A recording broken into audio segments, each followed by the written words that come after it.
Thank you, Andrew, for setting the scene for the showcase. As Andrew mentioned, the rest of the talks will highlight aspects of our impact pathway. The first talk by Dr. Laura Gao will focus on big data acquisition and provide an overview of the new datasets we are collecting, while touching upon some of the tools and delivery mechanisms we have developed to analyse and release this information. Laura holds a Bachelor of Science with Honours in Geology from the University of Melbourne and a PhD in Groundwater-Dependent Ecosystems and Modelling from the University of Queensland. She joined Geoscience Australia in 2007 and has experience in hydrogeology, groundwater-dependent ecosystems, remote sensing, geology and geophysics, and most recently project and program management. Thank you, Carol. My talk today will cover our major data acquisition activities from the mantle to the surface. New tools were developed to analyse and interpret these data, and the Exploring for the Future Data Discovery Portal, which alongside Geoscience Australia's product catalogue is our main data delivery system. Mapping the mantle helps explain the geological evolution of the Australian continent and provides new insights into natural hazards and narrows the search space of mineral exploration. We use two passive geophysical methods, passive seismic and magnetotellurics, which measure natural vibrations or variations of the Earth's magnetic and electric fields. These data can then be turned into models that reveal the architecture and composition of rocks from the surface to the core. In the first phase of the program, we demonstrated the importance of lithospheric architectural controls on mineralisation. We showed that globally, the lithosphere-asthenosphere boundary at a depth of 170 kilometres fundamentally controls the distribution of sediment-hosted deposits at the surface. But unlike Europe, America and parts of Asia, Australia's national seismometer coverage is sparse, which impacts on our ability to accurately map the lithosphere. To address this issue, we, in partnership with the geological surveys and academia, are installing an array of passive seismic sensors across the country at 200 kilometre spacing. These sensors will gather data simultaneously for more than a year, leading to improved three-dimensional models of Australia. Instruments are currently being deployed in the Northern Territory, and we expect most of the array to be in place by Christmas. Our plan is to retrieve sensors in 2024 and publicly release the raw data once it's been quality assured. The improved national model will help target future higher resolution data collection, like the 50 by 50 kilometre array data collected in the Northern Territory in Queensland during the first phase of the program. We continue to generate and update 3D models using the data we collected. On the right is an example of an ambient noise tomography model, which nicely images the newly discovered Carrara subbasin. The benefits of AusArray go beyond exploration as they support better characterisation of Australia's earthquakes, which is improving our natural hazard assessments and makes our community safer. Magnetotellurics is another technique that provides multi-scale imaging and insights into mineral exploration. The Australian Lithospheric Architecture Magnetotelluric Project, AusLAMP for short, provides first-order reconnaissance surveys to resolve large-scale lithospheric architecture and identify areas with mineral potential. Launched in 2013, AusLAMP is a collaboration between government and academia to acquire long-period data across the Australian continent at approximately 50 kilometre spacing. The resulting models are providing a new view of the Australian continent and stimulating mineral resource exploration in the process. As part of the Exploring for the Future program, we've significantly progressed AusLAMP. We aim to release data and models approximately 6 months and 12 months after acquisition respectively. This model here and the accompanying data across Northern Australia was released in 2021. It revealed that mineralisation in the Tanami province is associated with conductors and that many conductors in the region remain underexplored. Since 2020, we have acquired data at more than 80 sites in Queensland and are currently working with the Geological Survey of Western Australia to obtain clearances for 80 to 100 more sites in southwest Western Australia, with deployment planned later this year and early next year. Guided by features revealed by the AusLAMP dataset, we're also acquiring higher resolution infill broadband magnetotelluric surveys to provide greater detail in prospective areas. Enhanced resolution afforded by these surveys also help to characterise cover and assist with selecting targets for drilling, which are the ultimate test of our geological models. We'll be acquiring new broadband magnetotellurics in South Australia and New South Wales, extending the grid of the AusScope Curnamona Cube program eastward. These two datasets combined will provide better definition of anomalies under the Delamerian origin and their significance for mineral potential and geological structure. Our planned timeframes for data acquisition and release are provided on the slide. The crust hosts many mineral deposits as well as groundwater, and its composition affects the thermal maturation of organic materials in overlying basins.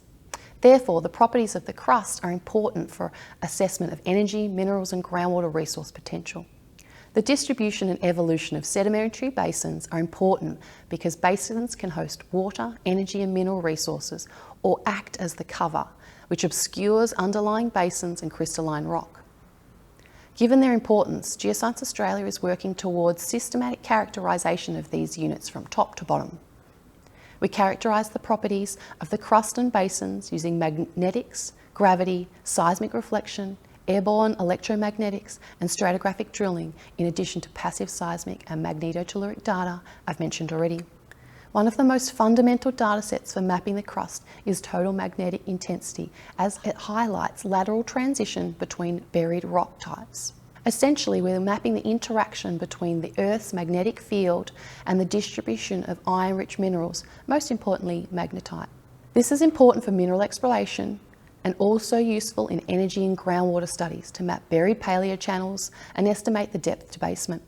Australia has the best national magnetic data coverage in the world, and we continue to improve the resolution of this fundamental dataset. As part of the Exploring for the Future program, in partnership with the Tasmanian Government, we've acquired new airborne magnetics over Tasmania at 200-metre line spacing.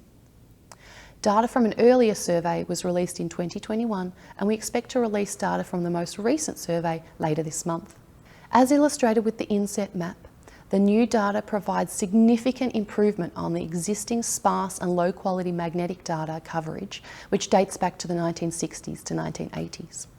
The importance of the magnetic coverage for mapping geology is arguably only surpassed by the constantly improving gravity coverage of Australia. Historically, this coverage has grown through progressive acquisition of ground-based stations, shown by the black dots on the map on the left. However, the rise of airborne gravity data acquisition is transforming this coverage. As part of the program, we plan to acquire new airborne gravity over parts of South Australia, New South Wales and Victoria, as shown by the blue outline. Our aim is to enhance coverage over data poor areas and complement other imaging and analysis of the Delamerian province, the ancient subduction zone along the east coast of Australia. Our survey will also complement recent surveys in Victoria and planned surveys over Adelaide, funded by AusScope, and the eastern half of Victoria, funded by the Victorian Government.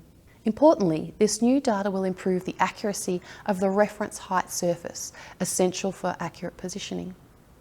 Accurate positioning is critical for navigation and modelling of fluid flow for major road construction projects, irrigation and flood mitigation. The survey is expected to commence towards the end of the year, with data expected to be released at the showcase next year.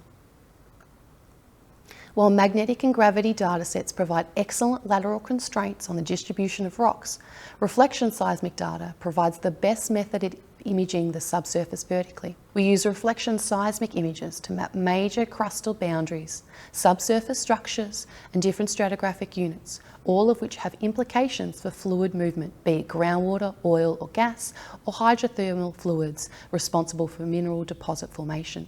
Deep crustal seismic reflection data acquisition in South Australia, New South Wales and Victoria, shown in the map, is due to be completed in late August. Raw data is expected to be released later this year and processed data released in March to April next year. In the last 2 years, we've also released data and interpretations from the Barclay Seismic Survey and reprocessed legacy data in the Bidurka, Officer and Bonaparte basins.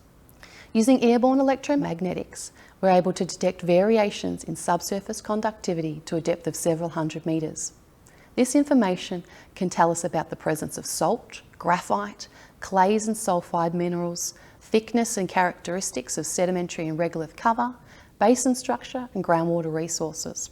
AusAEM is the world's largest airborne electromagnetic survey undertaken. AusAEM started in 2017 in Northern Australia and continues to be extended across the continent. It provides an important step towards a national geological framework and offers a regional context for more detailed, smaller scale AEM surveys. Over the last 2 years, the coverage of AusAEM has grown significantly, particularly due to investment by the Geological Survey of Western Australia. As part of the Exploring for the Future program, we've acquired 20-kilometre line spacing data along the eastern corridor and are now focused on acquisition in the western corridor. Much of this data and models have already been released, with several companies taking up tenements based on the new imaging of the subsurface this data provides. We also continue to infill the national coverage with closer line spaced AEM surveys, specifically fluvial system architecture to aid groundwater studies along the Upper Darling River in New South Wales, and in the Musgrave Province in Western Australia and the Northern Territory, and to aid mineral potential analysis in the Delamerian in South Australia, Victoria and New South Wales, as shown in this map by the red polygons. Acquisition in these areas is currently underway and the data will be processed, inverted and released later this year. While the various datasets I've spoken about provide inferences about subsurface geology, drilling provides physical samples. Since 2020, through our collaboration with MinEx CRC, we've completed national drilling initiative campaigns in South Nicholson and East Tennant regions, as shown in the right-hand image. Drilling information on these wells has been released and is available via the respective project pages on the Exploring for the Future program website. We continue to analyse this data and you'll hear more about that at one of the talks later. We're continuing with the National Drilling Initiative, focusing on the Delamerian origin in Western New South Wales. On our behalf, MinEx CRC have submitted an exploration licence application, the location of which is shown in the left-hand map. If granted, we intend to relinquish these as soon as they're no longer required for drilling or soon after drilling results are published, so as not to hinder any future exploration activities by industry. Our aim is to sample the stratigraphy of the Locklilly Cars and Wentworth Mildura Pooncarie areas to understand the geological evolution and mineral potential. Drilling using the MinEx CRC coiled tube drilling rig and limited conventional diamond drilling in key areas is anticipated to commence early in the 2023 calendar year and will be completed later that year. Finally, undiscovered features at or near the surface can provide valuable clues to what lies beneath. Properties of the surface also place first-order controls on surface and groundwater interaction. The main data sets include surface geochemistry, radiometrics, groundwater sampling, and magnetic resonance. Radiometric data measures the concentration of potassium, uranium and thorium in the near surface. Changes in lithology or soil type are often accompanied by changes in these concentrations, so radiometric data is helpful for detecting associated mineral deposits. It can also delineate surface drainage features, near-surface groundwater aquifers, and different soil types, helpful from an agricultural and land management perspective. Tasmania has one of the poorest radiometric coverages in Australia, so while acquiring the magnetic data set over Tasmania, we also acquired new airborne radiometrics, filling in gaps in the national coverage. Data from an earlier survey was released in 2021 and we expect to release the most recent survey shown in blue on the left-hand map later this month. Using the National Geochemical Survey of Australia collection of overbank sediments, we've partnered with Curtin University to analyse heavy mineral concentrations. Over 140 minerals been identified and quantified with over 29 million individual mineral IDs. The first tranche of heavy minerals data, including 223 bottom sediment samples from the Darling-Curnamona Delamerian region, is now available. Eventually the dataset will cover approximately 80% of Australia, delivering the world's first continental scale publicly available heavy mineral dataset and accompanying maps. This vast amount of data requires novel analysis and visualization methods, which have been achieved using a bespoke, cloud-based mineral network analysis tool. Users can visualize and explore the data, discover heavy mineral associations, and download mineral counts. The partial data release is the first publicly accessible tranche of heavy mineral map of Australia data. We welcome any feedback that will make further partial and complete releases more useful to stakeholders. Insights from this dataset will be discussed in a later talk by Ariane Ford. Australia is the driest inhabited continent, making water use and management a key challenge. Reliable water resources are critical for successful and healthy Australian communities, especially in remote areas. As outlined in the recently released State of the Environment report, pressure on our water resources, both surface and groundwater, is only expected to increase with climate change, making it more important than ever to manage this vital resource. As part of the Exploring for the Future program, we're improving our understanding of groundwater resources, supporting improved resource management and future water security across the country. We're undertaking 2 detailed groundwater investigations in the Upper Darling floodplain in New South Wales and the Musgrave province in Central Australia. As I mentioned in a previous slide, we're acquiring airborne electromagnetics over these areas, which will be complemented by the collection of magnetic resonance data, groundwater sampling and analysis over the next 12 months. Magnetic resonance is proving particularly powerful in extrapolating water table depths and hydraulic conductivity away from boreholes. During the first phase of the program, we also undertook groundwater investigations in multiple locations, as shown in the national map, and have continued to release data and publications from this work over the last 2 years. New knowledge and insights from these studies are already informing water resource management. While there are too many publications to list here, all can be found via Geoscience Australia's product catalogue, ECAT, by searching on the project names listed. The Exploring for the Future Data Discovery Portal provides public access to new and historical geoscience data and tools acquired and developed during the Exploring for the Future program. Curated subsets of the portal, known as personas, as well as tools, provide targeted access to portal's features for government, planners and regulators, academia and industry to access data and information and apply a range of assessment tools to support evidence-based decisions. Across the top ribbon on the left-hand side, you can find out about the program and our partners, access data via layers, search for a specific location, and access related data and publications. On the right-hand side, you can access a range of specialised tools, which I'll elaborate more in the next slide. Download data via the clip function, capture and share a series of interactive scenes using the map narrator function, and also create bookmarks. The toolbar on the right-hand side in the middle provides different viewing capabilities, including switching between 2D and 3D view, which is particularly useful when viewing profile data such as airborne electromagnetics and seismic, and a split view to compare 2 or more data sets side by side. In addition to providing access to data, our online portal also provides decision support tools. This includes the Economic Fairways tool, a multi-criteria decision support tool to identify regions that are economically viable. Andrew Feitz will speak more about how the Economic Fairways tool has been applied to hydrogen generation. Other online tools include the exposure reports, rapid borehole summaries, online geochemical analysis, and mineral potential mapping functionality. We also develop many tools to analyse the large datasets we collect. For example, world-leading codes to analyse airborne electromagnetic data in the top right, which enables us to image the electric conductivity of the Earth down to 500 metres, and codes to support passive seismic data QA, QC and imaging, as well as machine learning or dating of rocks. These tools aren't in the portal, and their functionality is periodically updated and released to the public via the GitHub links shown on the slide. In conclusion, I hope that you've got a new appreciation of the new data, models and tools we've released or will be releasing over the coming 12 months. While the Exploring for the Future program is Geoscience Australia's largest investment in pre-competitive geoscience data acquisition, it is not the only one.